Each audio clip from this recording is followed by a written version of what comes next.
Welcome in to Indians Live. It's brought to you by your Northern Ohio GMC dealers. Today in Detroit, it's doubleheader day for the Indians and the Tigers. They just took the tarp off the field. Game one is set to begin at its starting time, 1 o'clock. We have that for you here on Sports Time Ohio. Then later tonight at 7, Game 2 is on Fox Sports 1. The Indians with the win last night, above 500 once again, 6.5 back in the Central behind the Tigers. Let's see if they can run them down. 3 more games this weekend, 2 today, 1 tomorrow. Hi again, everybody. Al Pulowski, Jason Stanford, Jensen Lewis. What a game last night, guys. Down 3-0 to Sanchez in the 7th. Looked like it was over, and the Indians got 7 runs in that 7th inning. It all shows about the offense right now. The pitching staff does exactly what they need to do, but the offense. But for me, it's always about you talking about check the numbers, baby. The checking the numbers right now. The Indians 5-4. That's pretty good. What else should we check? How about 3 things that you need to know heading into today's doubleheader against the Tigers? First up, this season against Detroit, Michael Brantley on fire. Of course, he's on fire against most teams. A little over halfway through July, he's batting .404 with 3 homers and 10 RBIs. His OPS is 1.048. Ridiculous right now. Ridiculous indeed. Now, another thing that's a bit ridiculous is what the Martinez is doing against Cleveland. And I say that because there's 2 of them, Victor and JD. They've been pretty good. What a big acquisition it was for the Detroit Tigers to come out and get JD Martinez. He looks so much like Miguel Cabrera when they go side by side. It is to a T. The way he swings, the way he's able to drive the ball the other way. And now you have a guy in the middle of that lineup that can help complement those other 2 guys. Third thing you need to know, Corey Kluber on the hill today for the Indians. In his last 6 starts, his ERA is just above 2. The guy's 3-2. He probably should be 5-0. 3-2 and a 2.5 ERA against the AL Central this year. As Stanley, you guys have said a lot that he's been the ace of this ball club. But I think the biggest key with Corey now is going through the second half of the season. This is the 3rd time he'll face Detroit. You're going to have to find a way to be able to mix it up a little bit, especially with more of the off-speed stuff. It's going to be interesting to see how he attacks him today. Jason Kipnis last night, guys. How about JK? In Fuego. Why not? 2 home runs, and he struggled against Detroit this year. Had just 1 hit against them coming into last night's game. 2 homers. Our Subway Fresh play of the day was the tie-breaking 3-run homer in the 7th inning. Well, you saw how he struggled against Sanchez last night. He was only 1 for 19 going into last night's game against him. But hey, you get him out of there, all of a sudden you get a breaking ball that you can handle. You take it for the 3-run homer. He's giving some mad love right there to the strength and conditioning coach, Joe. But then the second home run, a fastball inner half, did a very nice job. Let's hope that is something for a sign for the second half. All right, the Indians a winner last night. And, of course, Jason Kipnis, the hero offensively. Let's go to the clubhouse and get some thoughts on Kipnis's big night. We haven't felt that in quite some time, so it's nice to get that those kind of swings down and help the team win. It was a big ball game. We want to come out there, and Sanchez was tough on early, but we finally got to him there in the middle of the game. I'm just glad I could actually kind of put the dagger in there.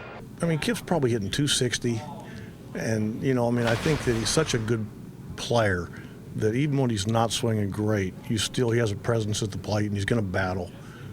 And he will be – I agree, though, he'll get real hot. Maybe today's a day when, when you start seeing not just hits, but a lot of production with it. Let's take a look at Jason Kipnis' numbers last June and what he did. He had an incredible month, led him to the All-Star game last year.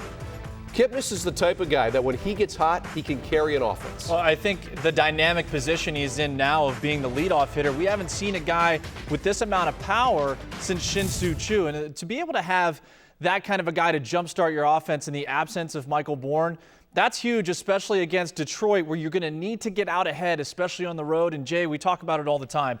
When you have that momentum and you're able to score runs and get out to an early lead, makes it a lot easier on the pitcher. It does so. And you like what you're seeing right now, the approach, the swings, so much different when you're watching what he's able to do. Indians offense last night, too, got going late. It was great to see. They were down 3-0. Sanchez, who's had their number the last couple of years, they got just enough of him in the 7th inning and then took apart the Detroit bullpen. Yeah, they did a really good job. And it started with Michael Brantley, a CNI single, and then Lonnie Chisenhall with a base hit. Nick Swisher, if this guy can get going, you're paying him so much money to have great numbers. Not. but when you look at what he's been able to do of late, it's a huge plus for the Indians to get all these guys hitting.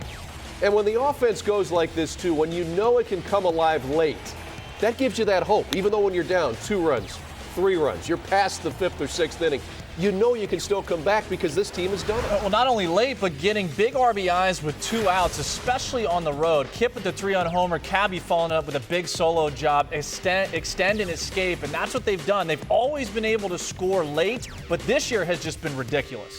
Well, the Indians now outscored opponents 23-5 from the 7th inning on in the last 5 games. So this is something, too, that perhaps gets in the head of the opponents. I mean, they know no lead really is safe right now. Yeah, I don't think Al Albuquerque wants to face the Indians anymore. Probably not. That's very safe to say. And I think the other thing, too, when you watch how this group is essentially dynamic when they're so far ahead, they have that confidence. They have that ability to just take it easy. But, Jay, I think when you go forward, and if especially facing a division leader, when you're able to put the pressure on them at home, huge difference maker. Well, when you start scoring runs late in the game, we know how good the bullpen is. And the bullpen has been extremely good. And that's the key for me as well, is you have the offense starting to step up. You have the guys from top to bottom doing their part. But the bullpen, for me, that's still the reality. When you have a bullpen where you can say Cody Allen's going to come in the 9th inning, you have Shaw, you have Zepchinski coming in the 8th inning, you have Atchison coming in the 7th, Axford. Those are the guys that are going to get the job done as well. And that offense and that bullpen bailed out Trevor Bauer last night, who didn't pitch a bad game.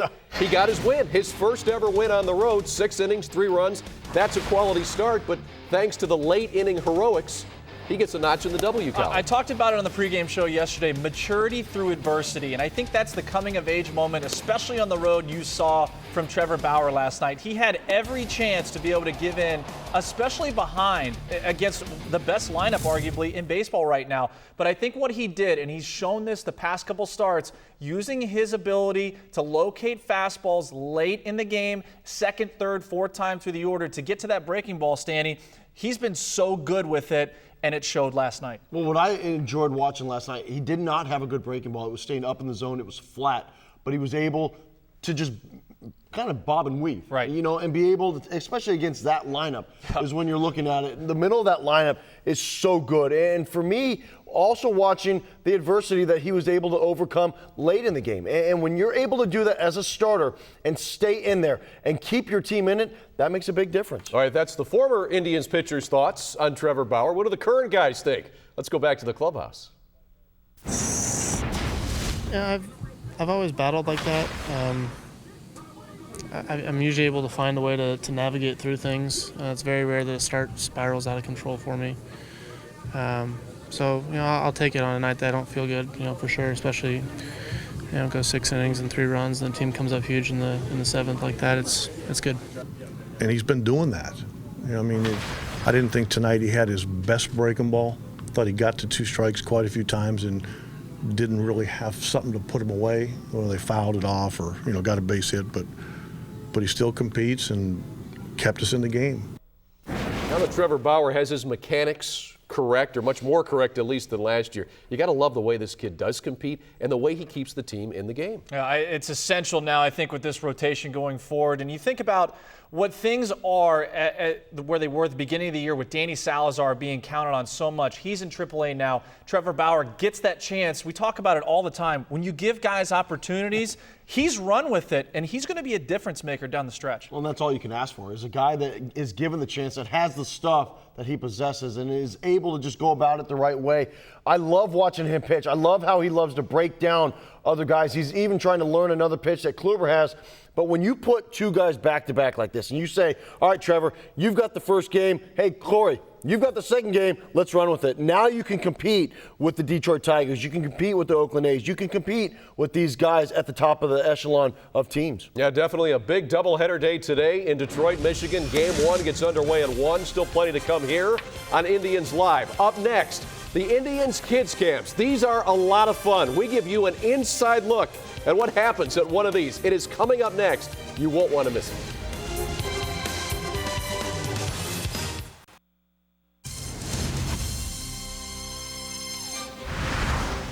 Indians Live is brought to you by GMC. Visit your Northern Ohio GMC dealer for a test drive today. By Miller Lite, it's not just a good time, It's Miller time. And by Wendy's. Some rain in Detroit this morning. It has ceased for the time being. All set to go in game one of this day-night doubleheader at 1 o'clock. We have it for you right here on Sports Time Ohio. Again, game two tonight at 7 o'clock on Fox Sports 1. Big doubleheader today in Motown, Indians and Tigers. Hi again, everybody. Al Pulowski, Jensen Lewis, Jason Stanford. We are very happy that you joined us. Indians kids camps during the summer. They can be a lot of fun. Run by Matt Cato, the former major leaguer and former St. Ignatius baseball player as well. Let's learn more now about what it's like to attend one of these. All right, guys, day three. Day three.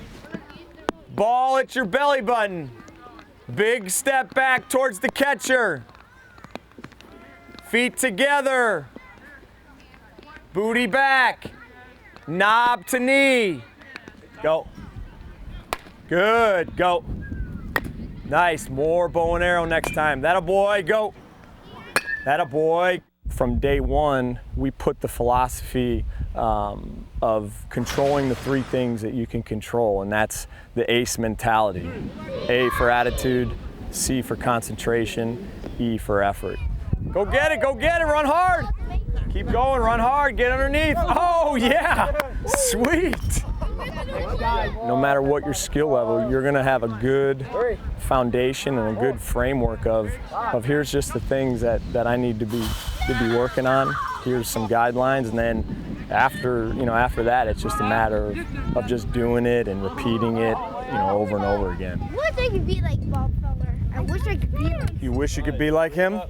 So do I. I could pitch as fast as he can. How fast? 106? Maybe 199. Bring it up. Early, dancing early. Look what happens. Now that's what I'm talking about. Early to the dance, baby. The whole goal is obviously to have one or two things really stick. They're able to continue to work on the things that they learned in those 5 days. Like anything, you want to keep it fun. And so the more you go through and the kids like it and it works out. So you got to be early to the dance to give yourself a chance, right? That is Holy nice. That is smokes. nice. We saw a couple nice swings there.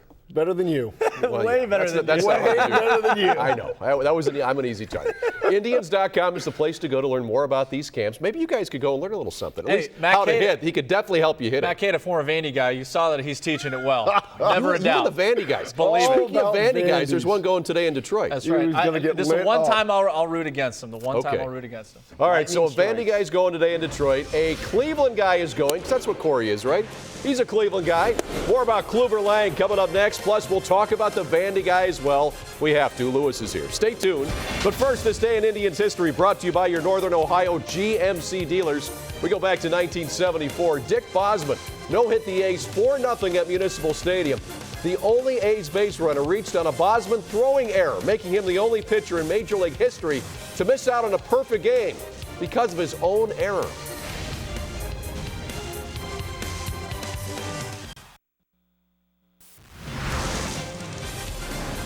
Indians Live is brought to you by GMC. Visit your Northern Ohio GMC dealer for a test drive today. And by Hear Right Audiology. Isn't it time that you hear right? Weather today in Detroit is just like a day that Jason Stanford grew up with in Arizona. Okay, I'm kidding, not quite. 70 degrees. Clouds are decreasing though, so we could get both games in, Stan. There's a reason that it's cloudy. There's a reason that it rains. Yeah. There's a reason that somebody's on the mound today. Okay. It's That the is- Rain Man. Corey Kluber, of course. All season long. Yeah, especially in April. Whenever Corey is on the hill for the Indians, it seems it's bad weather. Very but much whenever so. Corey's on the hill, it seems like bad news for the other team because Corey Kluber this year, 9-6, an ERA, a tick above 3. This guy's been as consistent as you could want in a starting pitcher. Very much so. I mean, I love talking about this guy, and the reason for that, he has really stepped up this year.